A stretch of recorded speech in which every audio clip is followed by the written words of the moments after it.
یہ دنیا کی زینت ہے، یعنی دنیا کا سامان ہے. مال اچھا ہونا، اسٹیٹس ہونا، رتبہ ہونا، یہ دنیا کی زینت ہے. پر اللہ تعالیٰ کہتا ہے والباقیات الصالحات خیر عند ربک ثوابا وخیر عملا.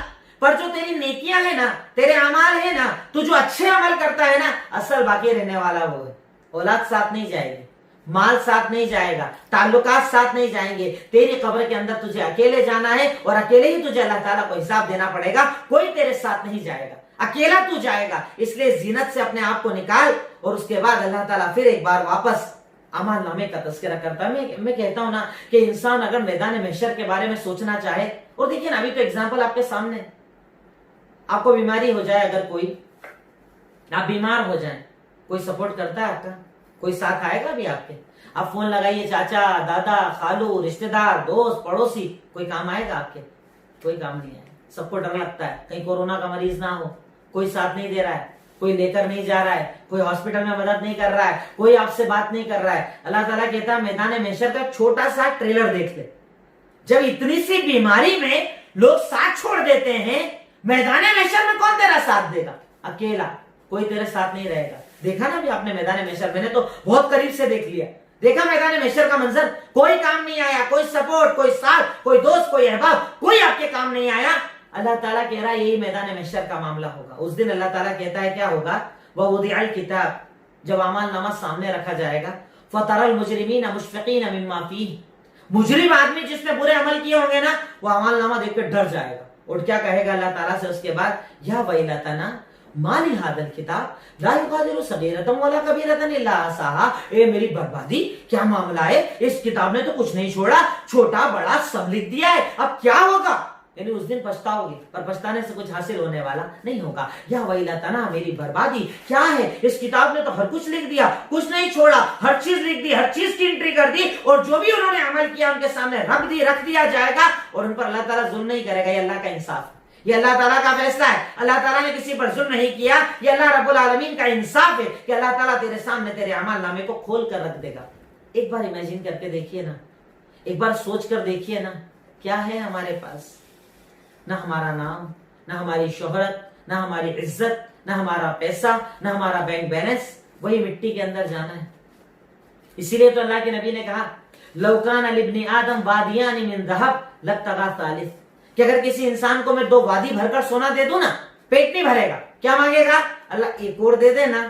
اور اللہ کے نبی نے کہا وما يملأ بطن ابن آدم الا التراب، کہ اگر ابن آدم کا کوئی چیز بھر سکتی ہے پیٹ، تو وہ ہے مٹی. مٹی سے پیٹ بھرے گا، اس کے علاوہ اس کا پیٹ بھرنے والا نہیں ہے. اللہ تعالیٰ کہتا ہے لالچ سے اپنے آپ کو نکال، خودداری کی طرف لے کر آ، عمل کی طرف لے کر آ. اللہ رب العالمین ان اعمال کو پسند فرماتا ہے. اس کے بعد اللہ تعالیٰ نے حضرت موسیٰ اور حضرت خضر کا تذکرہ کیا. حضرت موسیٰ علیہ السلام جو ایک نبی ہے، ایک مرتبہ کہیں بات چیت کے اندر ان سے ایک جملہ نکل جاتا ہے کہ اس وقت دنیا میں سب سے زیادہ جاننے والا میں ہوں.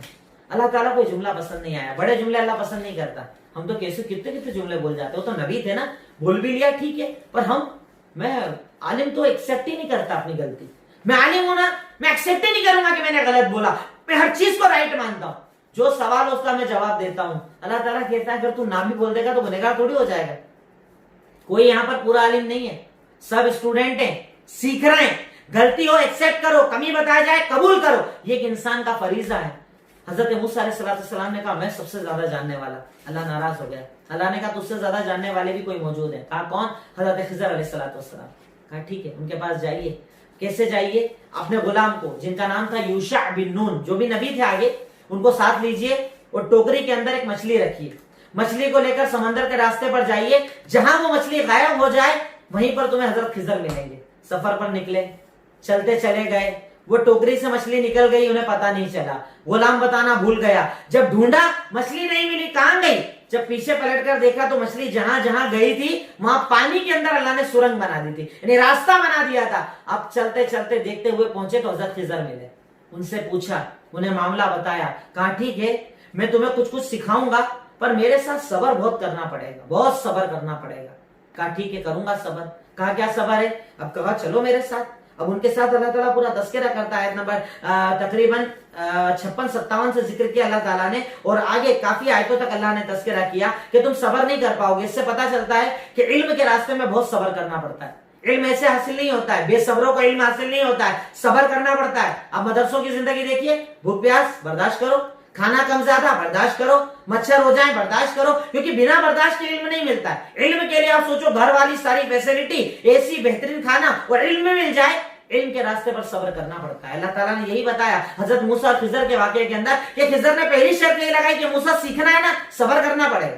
کہا ٹھیک ہے صبر کروں گا۔ اب صبر کیسے کرنا؟ ایک کشتی میں بیٹھے، اب کشتی والے ان کو چھوڑ رہے ہیں، سیوا کر رہے ہیں، کشتی میں ہول کر دیا۔ کہا یہ کون سا کام کر رہے ہو؟ وہ اپنی خدمت کر رہے ہو، تم ہول کر رہے ہو۔ کہا میں نے بولا تھا نا صبر کرنا، پوچھنا مت، جب تک میں نہیں بتاؤں گا مت پوچھنا۔ کہا چلو ٹھیک ہے غلطی ہو گئی، اب نہیں پوچھوں گا۔ پھر آگے بڑھے، ایک بچہ ملا، قتل کر دیا اس کو۔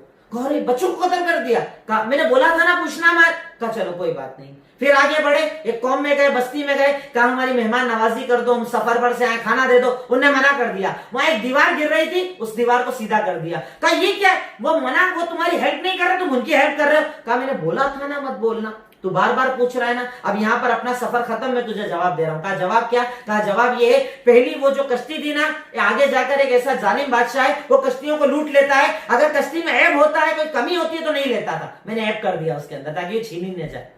وہ جو بچہ ہے نا، وہ آگے چل کے اپنے ماں باپ کو گمراہ کر سکتا تھا، اللہ نے وہی کر کے ان کو بتایا ہوگا تاکہ حضرت موسیٰ کو سکھایا جائے۔ کہا وہ ایسا کر سکتا تھا، میں نے اس لیے مار دیا، اب اللہ اسے ایک نیک اولاد دے گا جو ان کو صحیح راستہ دکھائے گی۔ اور تیسرا، وہ جو دیوار گر رہی تھی نا، اس کے نیچے 2 یتیم بچوں کا خزانہ رکھا ہوا تھا، اگر گر جاتا لوگ چھین لیتے، اب جب وہ بڑے ہوں گے اللہ ان کو بتائے گا، وہ نکالیں گے اور اپنی زندگی گزاریں گے۔ تو یہ اصل مقصد ان کے پیچھے کچھ بتانا، حلال حرام بتانا مقصد نہیں تھا۔ حضرت موسیٰ کو صرف اتنا بتانا تھا کہ تم یہ مت کہو کہ میں سب کچھ جانتا ہوں، کیونکہ سب کچھ جاننے والی ذات صرف اللہ کی ہے۔ اب اس سے کئی لوگ استدلال یہ کرتے ہیں کہ حضرت خضر کو وہ پتا تھا جو نبیوں کو بھی پتا نہیں تھا، نعوذ باللہ من ذالک، جبکہ ایسا نہیں ہوتا۔ اللہ تعالیٰ جس کو چاہتا ہے علم عطا کرتا ہے، جس کو چاہتا ہے جتنا علم عطا کرتا ہے۔ اللہ انبیاء کو بھی کچھ چیزیں دیتا تھا، کچھ چیزیں رکھتا تھا، یہ اللہ کا اپنا معاملہ ہے۔ یہ کہنا کہ نبی سے زیادہ افضل ہو، ایسا نہیں کہہ سکتے ہم، کیونکہ نبیوں سے زیادہ عام انسان افضل نہیں ہو سکتا، کیونکہ حضرت خضر کو اللہ نے نبی نہیں بنایا تھا، حضرت موسیٰ علیہ السلام کو اللہ نے نبوت دی تھی۔ بہرکیف انہی باتوں پر آج کا ہمارا یہ پارہ مکمل ہوتا ہے، اور میں اللہ تعالیٰ سے یہاں پر چاہتا ہوں کہ ہم دعا بھی کریں کہ الہی مولا رب العالمین، اے خالق مالک رحمان رحیم، تو اول ہے، تو آخر ہے، تو ظاہر ہے، تو باطن ہے، تو سمیع، تو بصیر، تو علیم، تو خبیر، تو رب العالمین، تو ارحم الراحمین۔ اے اللہ ہم تیرے محتاج، تیرے فقیر ہیں، اللہ تو ہمارے گناہوں کو معاف فرما دے، اے اللہ ہماری خطاؤں کو معاف فرما دے، اے اللہ ہماری لغزشوں کو معاف فرما دے، اے اللہ جانے انجانے میں جو ہم سے گناہ ہو جاتے ہیں اسے معاف فرما دے۔ اے اللہ ہم تیرے بندے ہیں نا، اے اللہ ہم تیرے آگے محتاج ہیں نا، اے اللہ ہم تیرے فقیر ہیں نا، اے اللہ تو ہم سے ناراض مت ہو، ہمیں معاف فرما دے۔ اے اللہ بستیاں اجڑ رہی ہیں، اے اللہ لوگ بھوکے مر رہے ہیں، اے اللہ انسانیت پریشان ہو گئی ہے، اے اللہ ہم جانتے ہیں کہ ہمارے گناہوں کی پاداش میں تیرا یہ عذاب آیا ہے، اللہ پر اس بیماری کو ہٹا لے، اے اللہ اس عذاب کا خاتمہ فرما دے۔ اے اللہ ہمارے روزے، اے اللہ ہماری نمازیں، اے اللہ ہماری عبادتیں، یہ سب صرف تیرے لیے ہے، اللہ تیرے سوا کسی کے آگے یہ سر نہیں جھکتا، اے اللہ تیرے علاوہ کسی اور کے لیے بھوکے پیاسے نہیں رہتے، اللہ رحم کر دے، اے رحمان رحم کر دے، اے غفار کرم کر دے، اے اللہ تو ہی تو ہے اس کائنات کو چلانے والا، اللہ رحم فرما دے۔ اے اللہ جو قرضوں میں ڈوب گئے اللہ تعالیٰ قرضوں کے نکلنے کی راہیں بنا دے، اے اللہ جنت الفردوس میں جگہ عطا فرما دے، اے اللہ عذاب قبر اور عذاب جہنم سے نجات دے دے، اے اللہ کورونا بیماری کا خاتمہ فرما دے، اے اللہ اس کا علاج نازل فرما دے، اے اللہ آسان علاج نازل فرما دے، اے اللہ کرشمہ کر دے، تو کن فیکون کر سکتا ہے، اللہ اس بیماری کا خاتمہ فرما دے۔ اے اللہ جو اس بیماریوں کے اندر انتقال کر رہے ہیں اور تو نے تو کہا ہے کہ انہیں عظیم درجات دے گا، اللہ انہیں عظیم درجات عطا فرما دے۔ اے اللہ ہمارے اپنے جو ہم سے دور جا چکے ہیں ان کی مغفرت فرما دے، اے اللہ ہمارے اپنے جو ہم سے دور جا چکے ہیں ان کی مغفرت فرما دے۔ اے اللہ اس بیماری کا خاتمہ فرما دے، اے اللہ جو بیماریوں سے جوجھ رہے ہیں اے اللہ انہیں شفا یابی عطا فرما دے، اے اللہ کاروبار میں دوبارہ برکتیں عطا فرما دے، اے اللہ جو قرضوں میں ڈوبے ہیں قرض کی ادائیگی کی راہیں کھول دے، اے اللہ جو بیمار ہیں ان کو بیماریوں سے شفا یابی عطا فرما دے، اے اللہ ہماری دعاؤں کو قبول فرما لے۔ اللہم صلی علی محمد وعلی آل محمد کما صلیت علی ابراہیم وعلی آل ابراہیم انک حمید مجید، اللہم بارک علی محمد وعلی آل محمد کما بارکت علی ابراہیم وعلی آل ابراہیم انک حمید مجید۔ الہی مولا ہم تیرے بندے تیرے فقیر بن کر اخیر میں پھر تجھ سے کہتے ہیں کہ اللہ ہم نے جو بھی جائز دعائیں مانگی اللہ اسے قبول فرما لے۔ وآخر الدعوانا الحمدللہ رب العالمین۔ السلام علیکم ورحمۃ اللہ وبرکاتہ۔